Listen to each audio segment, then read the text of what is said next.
What's up, everybody? I'm back and I'm going to do another consultation type Q&A. All of these were fielded off my Instagram at jperch. These are meant to be a little bit more in depth, a little bit more person specific because I have the time and the opportunity to elaborate on the context and the answer. As always, this video is brought to you by NutriBio Supplements, Crystals Bikinis for all your trunks and suits, and Bio Longevity Labs. Um, the links and codes for all of those companies will be in the description below. So I'm going to dive right into it.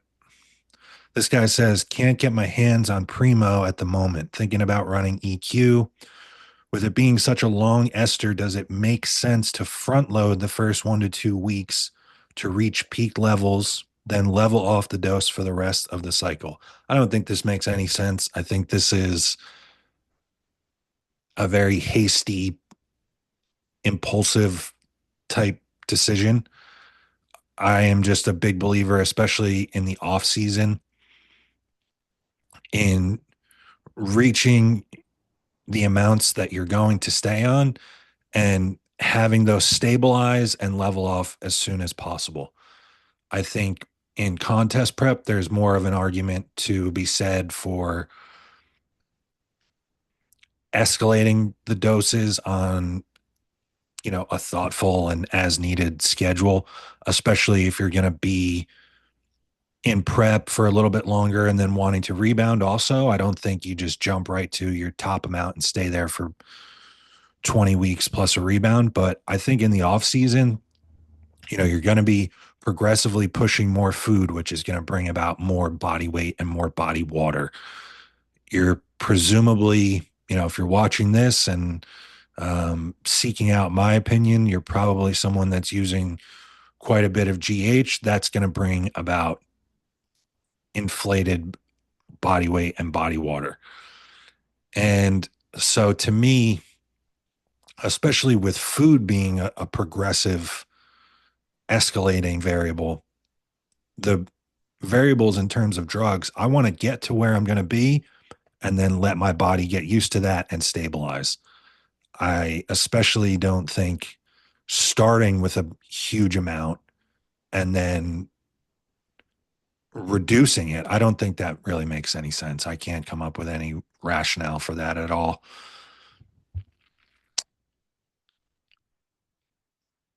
This guy writes in and says, assuming that the bodybuilder doing this is 100% on point with their diet, not eating crazy free meals, low dietary fat intake, do you see generally pre workout Humalog use before every workout, like 4 or 5 times per week, lead to more excess body fat storage when compared to only using it on weak body part training days, like 1 to 2 times a week?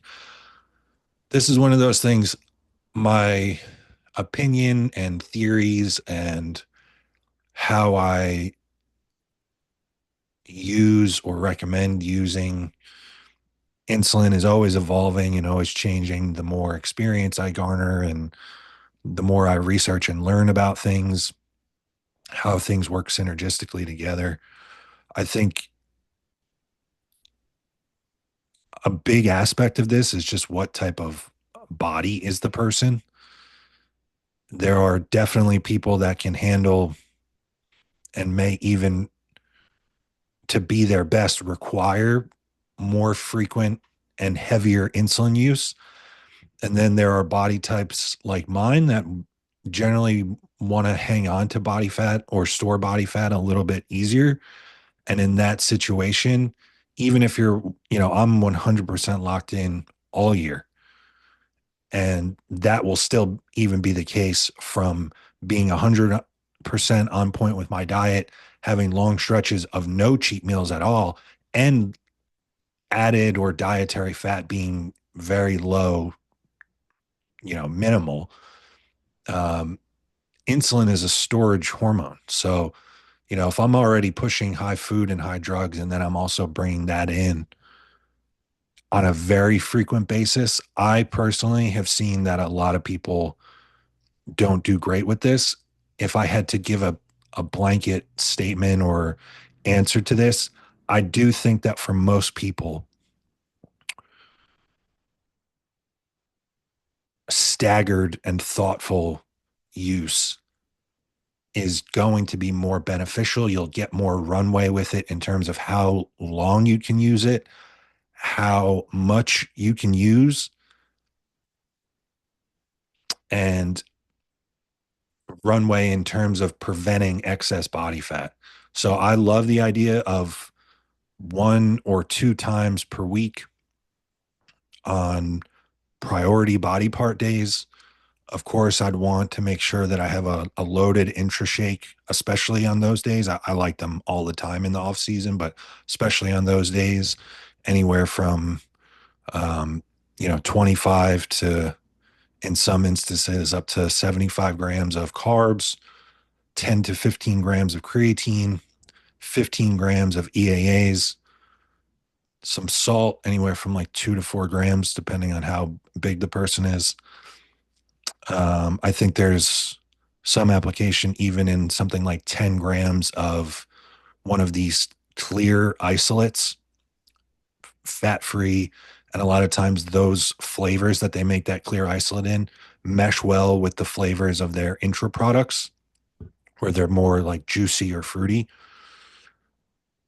Um, and then, furthering the strategy there, I think, especially if it's like a bigger body part, and we're generally like, someone that's looking to pursue and max out your physique for bodybuilding on those specific 1 or 2 days a week where we are using pre-workout insulin.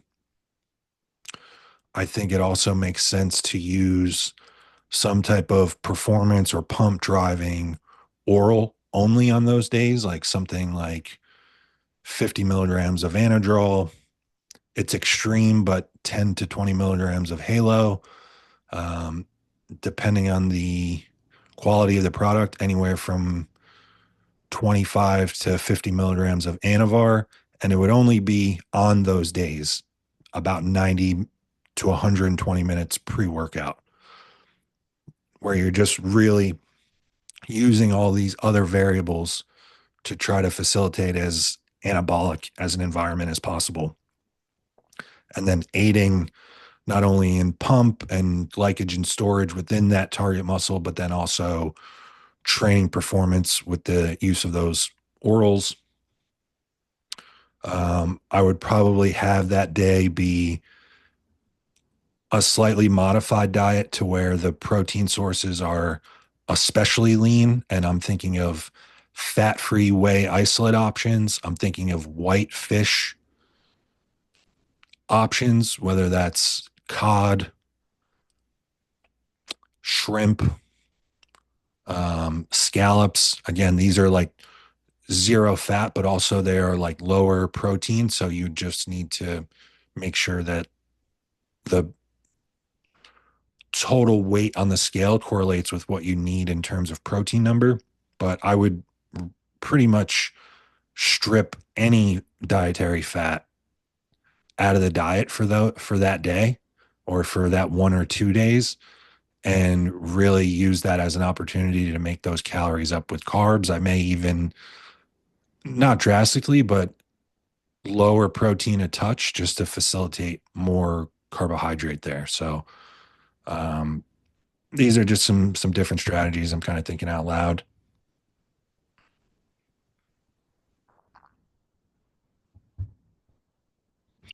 Okay, this guy writes in and says Dusty Hanshaw style of back training versus a Justin Shire or Nick Walker type style.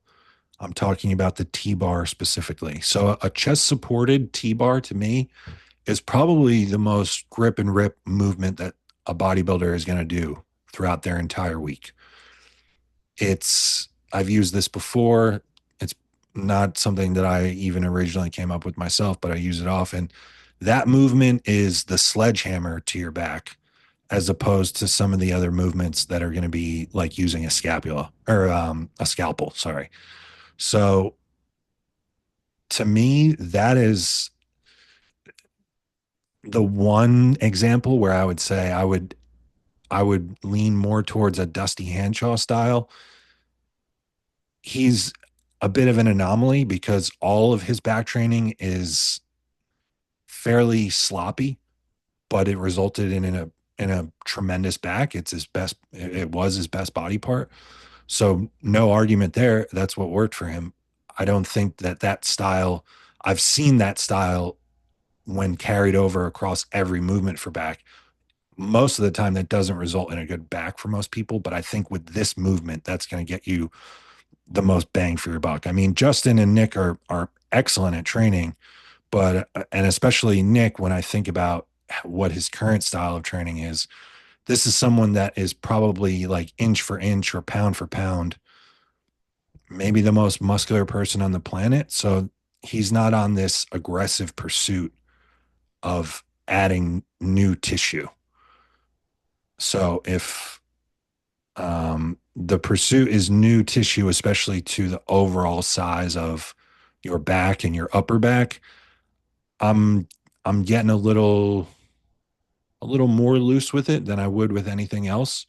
I think the big thing is controlling the negative and hanging in a controlled stretch under very heavy weight.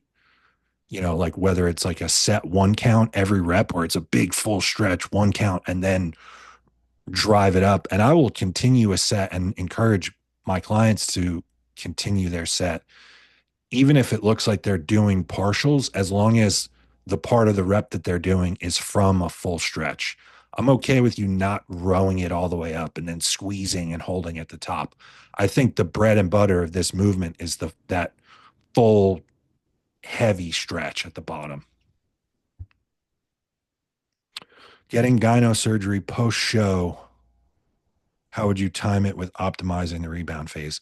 Man, I'm in a unique position to answer this. It seems like ever since I went through my gyno surgery and then the way that I set it up before and then the ensuing rebound I created for myself, I've had a handful of guys hire me going into their gyno surgery to set up a similar process for them. And I think this is going to be a little bit different because you're competing and then wanting the surgery. You also want to nail the rebound. I think that's truly the biggest opportunity of the year for a bodybuilder to add dramatic size while maintaining excellent body composition if you nail it. So to me, if this was me, what I would do is I would get to the show. I would get as skinned out as I possibly can. I would have anywhere from 6 to 10 weeks of a rebound where I'm as close to perfect as I possibly can. I'd probably eat the Saturday and Sunday after the show. And then come Monday, I'm going to spend 6 to 10 weeks basically without untracked food. I may do some stuff at home with the calories allotted to my diet just for some variety. And so you feel like you're eating something different from your usual plan. But for those 6 to 10 weeks, I'm not going out to eat. Um, I'm not, you know, just raiding the cabinets or going to 7-Eleven and stocking up on snacks and saying fuck it and not tracking any of it. It's all going to be tracked and calculated if you really want to nail that. And then from that point, I would probably pull down to a cruise for 4 weeks and give all of that new tissue and training performance that you acquired in the rebound a chance to solidify. And then week 5 of that cruise, that's when I would plan to have the surgery.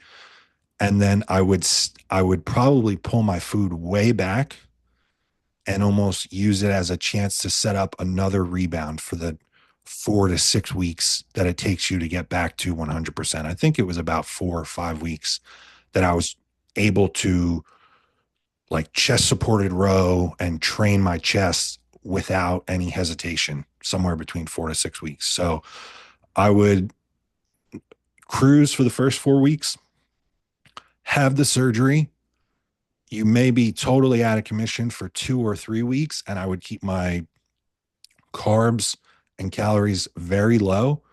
You're going to lose some fullness, you're going to have some body weight come off, and that's okay. And then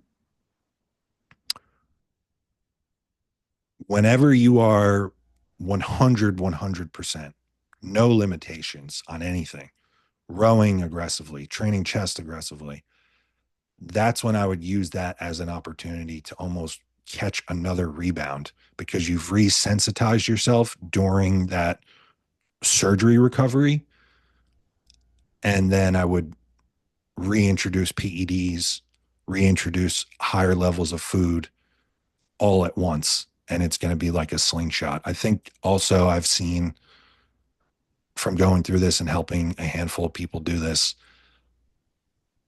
that time period where you are immediately after the surgery and still in like a recovery point from the surgery, there's other added benefits from keeping your food and your carbs low. And that's just a reduction in inflammation. It allows your body to support recovery from the surgery more so than dealing with the inflammation that comes with pushing food or drugs. At what point in prep is the best time to use T3, or should I try and avoid it? If you're really getting in shape and your idea was to not use thyroid medication, that's very likely going to prevent you from getting in shape, because your thyroid is going to slow down and make the dieting process very, very difficult. So I'm at a point now where with all my clients,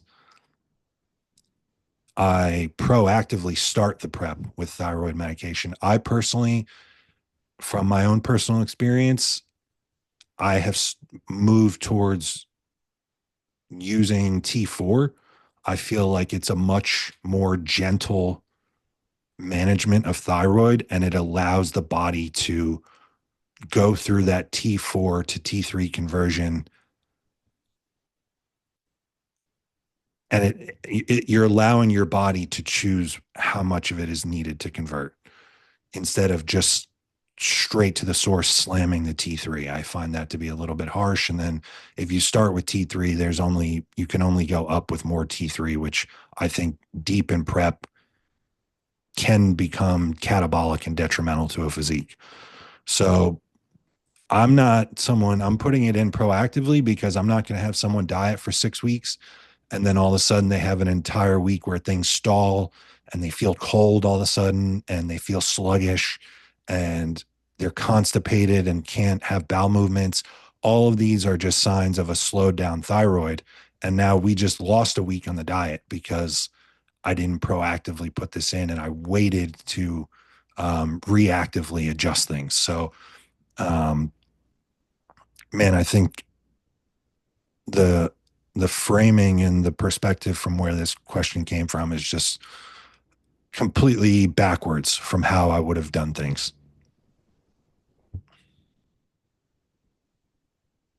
Personal thoughts on using DHB during the Mass and Primo shortage. I have no interest in this, no experience with it.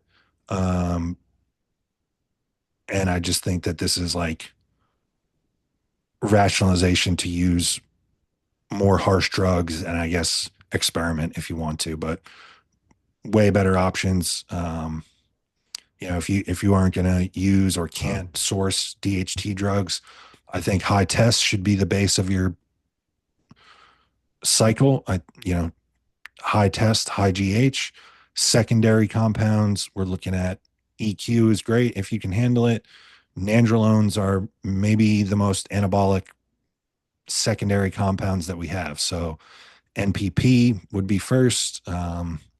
If you can't get your hands on it or whatever, Deca 2, although it's longer ester and can be a little funky for some people. But um, yeah, to me, I have no interest and will never use or recommend DHB use to anybody.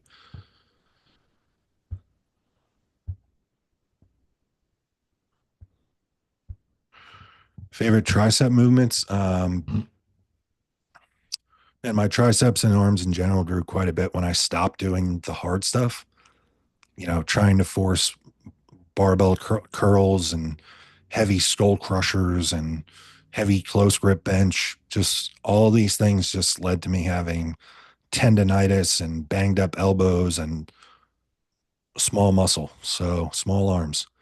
So I almost exclusively, especially for triceps, I'll still do some dumbbell curling. But for triceps, especially, I am exclusively using cables and machines. And I think about things. Um, Oftentimes, I'm doing things unilaterally. So one side at a time to just really focus on each side. And I do an arm day. I'm a huge, huge, huge advocate from trying everything under the sun, push pull legs, upper lower. I've done push pull like as a split. I just think if you're getting on a bodybuilding stage and you don't already have Nick Walker arms, big arms are a requirement. They are part of the resume of being a stage competitive bodybuilder. So an arm day just makes total sense to me. I think there should be a standalone arm day. And then also I think you should be hitting buys with back and tries with push or chest. But I generally for triceps, I think about things like I want um, a high to low push down movement. I want an overhead movement where my upper arm is like up overhead. Um, and then it's pretty much just different variations of that and how you choose to allocate your volume based on what feels really good for you. So yeah, just a lot of push down movements and extensions at different angles and with depending on what machines you have, what cable attachments you have, what feels good. And that's it. And I'm a big advocate for arms and movements like, for biceps, triceps, side delts, rear delts. I'm a huge, huge advocate of never less than 12 reps. I know the fatigue demons will come at me for that and say that they do, sets of four and this is the most optimal way to grow. That's great. That never worked for me. I Maybe it's just sensation, but I need the pump to make the muscle grow, especially in these smaller muscle groups that didn't respond naturally for me. So, I'm just trying to blow it up. I think, especially being enhanced and maybe even utilizing a pre-workout anabolic protocol like I described earlier, where there's insulin, orals, growth hormone, IGF, any combination of these things, man, you should be blown out pumped basically from, if you're in the off season from set one until you leave the gym, and you should be leaving the gym with a full blown pump. I think if you are at a point where you acquired a huge pump and then by the time you leave or you're still doing work and the pump has started to subside, I think that's too much. But generally, I'm a big believer and pusher of high volume, both in terms of sets and reps within a set. And I also, if it's something that's been a struggle for you to feel or grow, especially for arms, I'm a big advocate of timed, shortened rest periods. I'm not in there wasting time or taking big, long, I might take 5, 6 minutes in between sets of leg press or sets of hack squats or something like that. T-bar rows, fine. I'm going to go when I'm ready. But for some of these smaller movements, man, I've gotten a lot of benefit and induce some skin splitting pumps from timing like a 60 to 90-second rest. And I might do 20 sets of arms in 45 or 50 minutes. And, and I just measured them cold last year. I'm about 2 weeks out from my show.